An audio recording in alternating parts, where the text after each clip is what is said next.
दोस्तों नमस्कार, मैं सतीश शर्मा जाफराबादी। आप देख रहे हैं run for life YouTube channel. दोस्तों हापुड़ जिले के सिंभावली ब्लॉक का एक गांव है पीर नगर, और इस पीर नगर में पुराने जमींदार हैं और वर्षों से प्रतिष्ठापित जमींदार हैं। और कैसे खेती किसानी के क्या ठाट बाट हैं, नई पीढ़ी के लोग लगातार तीसरी चौथी पीढ़ी से किस तरह खेती किसानी कर रहे हैं, कैसे रहन सहन है और कैसे खेती के अंदाज हैं। दोस्तों लगातार पूरा वीडियो देखें। नए साथी चैनल को सब्सक्राइब कर बेल आइकन जरूर दबा दें। इस तीसरी जमींदारों की जो तीसरी पीढ़ी है, उनके जो दिग्विजय सिंह जी हैं हमारे साथ मौजूद हैं। तो आजकल आप खेती बाड़ी ही कर रहे हैं, कुछ और काम काज भी कर रहे हैं? जी, मैं तो सिर्फ खेती कर रहा हूँ। अच्छा, ये आपका आहता है घेर जिसे हम लोग कहते हैं जी। तो क्या क्या क्या खेती आजकल आपके यहाँ हो रही है भाई साहब?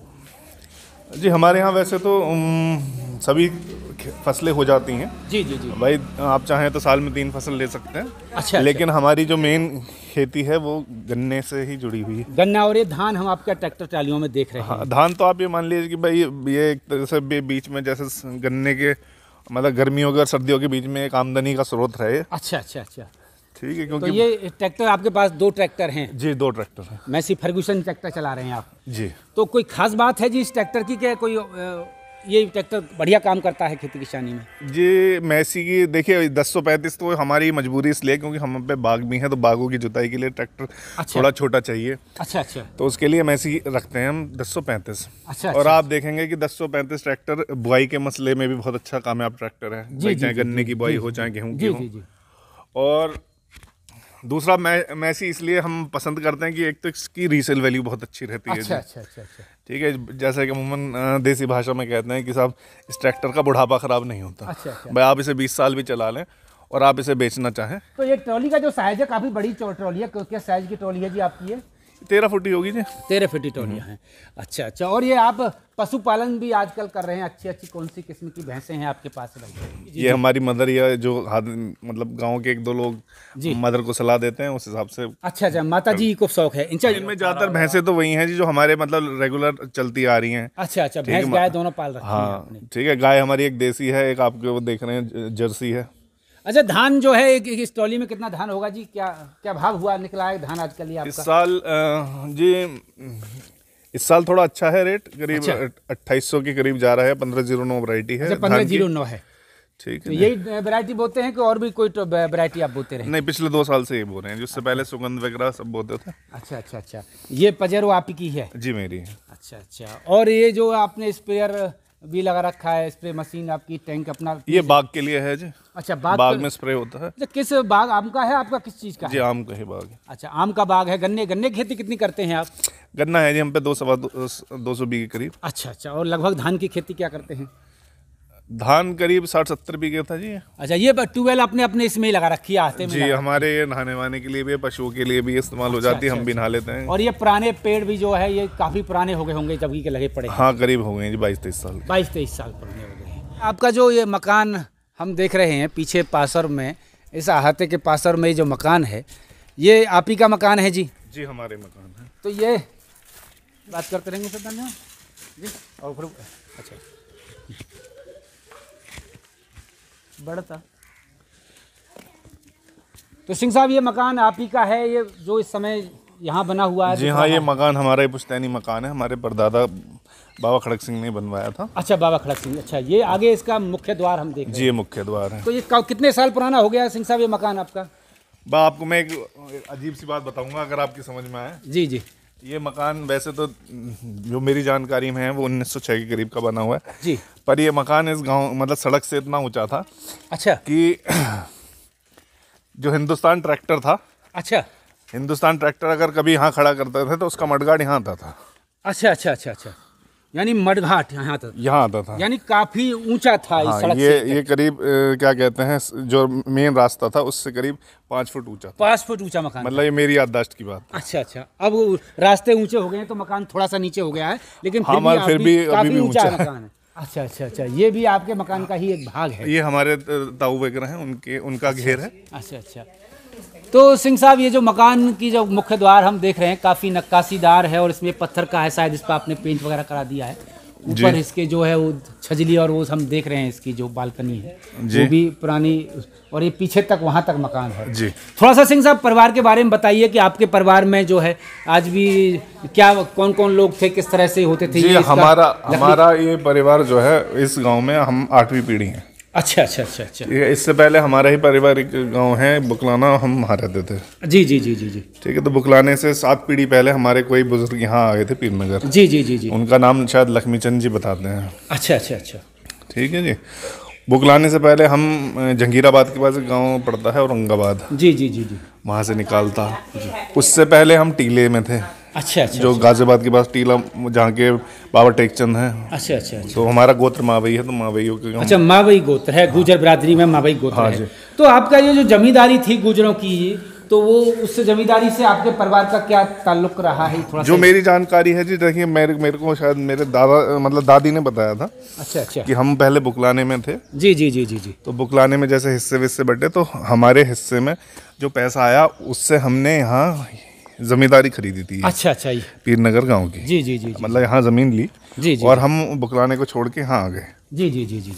तो ये पुराना मकान का ही एक भाग है जी, ये हमारी रिहाइश है। ये थोड़ा मेहमान खाना है हमारा। अच्छा, ये मेहमान खाना है। ठीक है, ये थोड़े हमारे स्टोर्स वगैरह थे पहले। अच्छा, इधर का हिस्सा भी हम देख रहे हैं मकान का, ये आपका, ये इसका थोड़ा मॉडिफाइड करा दिया है आपने इसको। ये ऐसा था जी, पहले यहाँ जैसे इधर तो पक्का मकान था। जी जी जी। मतलब हवेली बनी थी हमारे दादा की, एक यहाँ पुरानी हवेली थी। अच्छा, ये पुरानी हवेली थी। ठीक है, वो उसमें वो उसका जो है थी मतलब फर्श जो थे वो कच्चे थे। अच्छा। बाकी तो पक्की बनी हुई थी। आपको दिखाऊं दीवार का उसका वो हिस्सा टूट गया। जी जी। वरना एक दीवार थी। ये जो मकान है ये भी ऐसी, ये हमारे ताऊ वगैरह का है। अच्छा अच्छा अच्छा। और ये सब गाड़ियाँ हमारे भाई साहब हैं, देवेंद्र सिंह और धीरेन्द्र योगिंदर, 3 भाई हैं। अच्छा अच्छा। ठीक है, उनके हिस्से में बाकी हमारे। अच्छा, ये जो फिएट गाड़ी भी आपके पास जी, तो काफी पुराना मॉडल है जी ये 90 मॉडल है जी। अच्छा, 1990 मॉडल है। जी। अच्छा अच्छा। तो अब भी चलती है क्या ये कार? हाँ, बिल्कुल चालू हालत में है जी। अच्छा अच्छा अच्छा।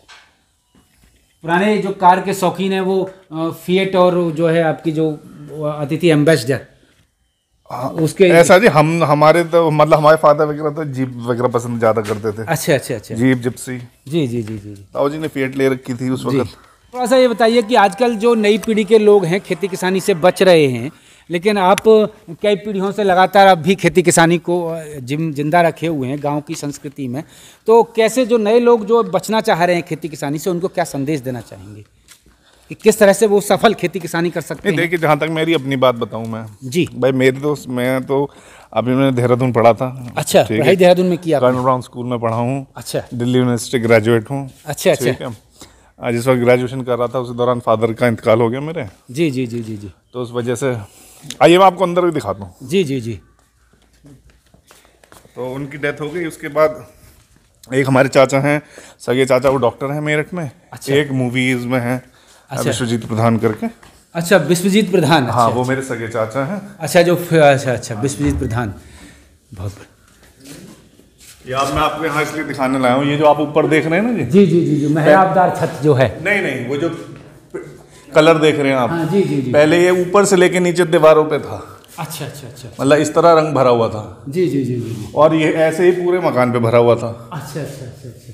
काफी ऊंचाई है छत की, है ना? इसकी कम से कम 20-25 फीट के आसपास। 22-23 फीट। 22-23 फीट, यानी गर्मी भी कम लगती होगी इसमें, सर्दी भी। हाँ, और इसमें उस दौरान ब्रिटिश शासन के दौरान इसमें जो है जो मतलब हमारी जो मैंने आपको रिश्तेदारी बताई थी लंढोरे से। जी जी जी जी। ठीक है, तो वो लोग आ जाते थे, या जो भाई जो घर के बहन मतलब दामाद या बहनोई थे। जी जी जी। उन लोगों के लिए यहाँ रुकने का वो था। अच्छा अच्छा। ये और ब्रिटिश टाइम में कलेक्टर, SDM जो उस वक्त आते थे तो वो यहीं रुकते थे।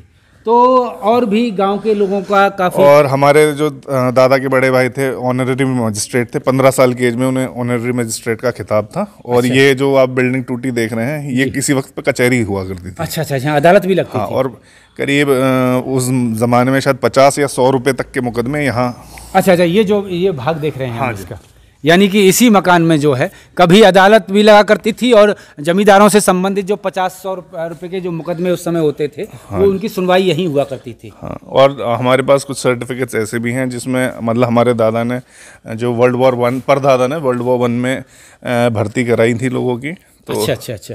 वो सर्टिफिकेट्स भी हैं। अगर आप परिवार का जो नाता है, परिवार का जो संबंध है ब्रिटिश काल से जुड़ा हुआ है। इस यहाँ अदालत भी कभी लगती थी, मुकदमों की सुनवाई होती थी। आप ये मेहमान खाना देख ही रहे हैं और ये पूरी हवेली देख रहे हैं। सैकड़ों साल पुरानी हवेली है, यानी कि 110-15 साल पुरानी हवेली है। आज भी महलों से बेहतर है। इस हवेली में तमाम वह सुख सुविधाएं हैं जो आज के आधुनिक मकानों में होती हैं। इस परिवार की और पुरानी यादें क्या जुड़ी हुई हैं, दोस्तों लगातार हमारे साथ बने रहें। दोस्तों, आजकल नई पीढ़ी के लोग खेती किसानी से बच रहे हैं, लगातार हम इस मुद्दे को उठा रहे हैं। लेकिन जो सैकड़ों साल पुराने जो जमींदार थे, उन जमींदार की पीढ़ियों के लोग आज भी खेती किसानी कर रहे हैं। मैं ये आपको ये ठाट बाट और खेती किसानी का अंदाज अभी दिग्विजय सिंह का दिखाया है, और कई पीढ़ियों से जमींदार रहे हैं और दिल्ली यूनिवर्सिटी से इन्होंने स्नातक किया है और देहरादून में पढ़ाई की है। लेकिन फिर भी आज आप इनका देख रहे हो घर बार और इनका पूरा खेती किसानी का संसार। इन्हीं से पूछते हैं, इनसे बातचीत करते हैं, क्या इनके अनुभव हैं। जी दिग्विजय सिंह जी, आजकल जो खेती किसानी से नई पीढ़ी के लोग बच रहे हैं, उनको क्या आप संदेश देना चाहते हैं? देखिए जी, इसकी कुछ बातें ये हैं कि सबसे पहले तो आप इस बात को समझिए कि लोग बच क्यों रहे हैं। जी जी जी। बचने का कारण ये है कि जो खेती जो अमूमन किसान हो गया है जी। वो 1 एकड़ से भी कम का किसान रह गया है। जी जी जी। ठीक है जी। जी। फिर अब आइए जो बड़े किसान हैं, ठीक है, खेती, जिस वक्त मैंने खेती में घुसा था, मतलब भाई 19 साल की उम्र से मैंने खेती चालू करी थी। जी जी जी जी। ठीक है, उस वक्त खेती थोड़ी प्रॉफिटेबल बिजनेस था।